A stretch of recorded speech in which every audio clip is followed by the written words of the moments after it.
nizungumzie kauli ya mwenyekiti wa Baraza la Maaskofu Tanzania TEC aliyoitoa Kipalapala Tabora Septemba 25 mwaka huu.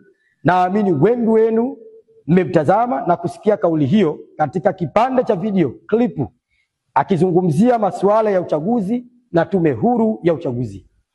Katika ule muktadha wa kweli tatu, nyuzi zinazofuma uhai wa taifa letu, nimesikitishwa sana na matamshi yake ambayo sasa nyote mnayafahamu na nisingependa kuyarudia hapa.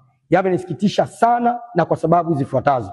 Kwanza, huyu ni kiongozi wa kiimani ambaye kwa msingi wa mafundisho ya kidini tungetarajia awe sauti ya maridhiano, mshikamano na mlinzi wa kweli. Lakini tumeona kinyume chake. Tumeona na kusikia sauti ya kutenga watu, kusahau ukweli na kujenga roho isiyo ya mshikamano, roho ambayo taifa letu daima limepigana nayo na kushinda, kwani tumeona madhara yake kwa nchi nyingine chini ya awamu ya 6 ambayo ndiyo ilifanikisha kwa mara ya kwanza katika historia ya nchi yetu mchakato wa mabadiliko ya kisheria kuhusu uchaguzi ambao ulikuwa kilio cha muda mrefu cha wadau wengi. Hii ni pamoja na kuzingatia mambo yafuatayo. Moja, Katiba ya Jamhuri ya Muungano wa Tanzania ya mwaka 1977.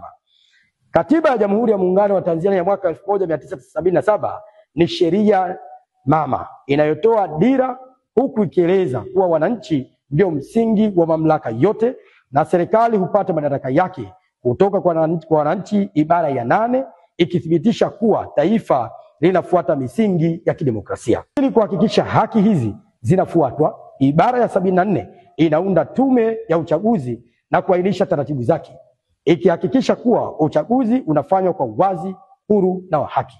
Pili, sheria ya uchaguzi wa rais, wabunge, madiwani ya mwaka 2024.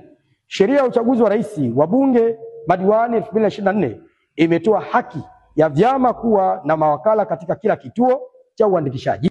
Viongozi wetu wa kijamii na kiimani wanapokengeuka na kusahau mambo haya, wanaingia katika mkumbo usio na afya wao wala kwa nchi,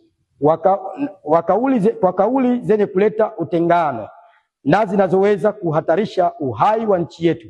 Ninaamini kabisa waumini wanatoa michango mingi kuwezesha viongozi hawa kutafuta na kupata taarifa za kina za mambo na mwenendo wa nchi kiuhalisia kabla kuzungumza, kwani kauli zao zina athari yake. Viongozi wetu wa dini wawe na kauli zenye kuleta watu pamoja, zenye kuponya,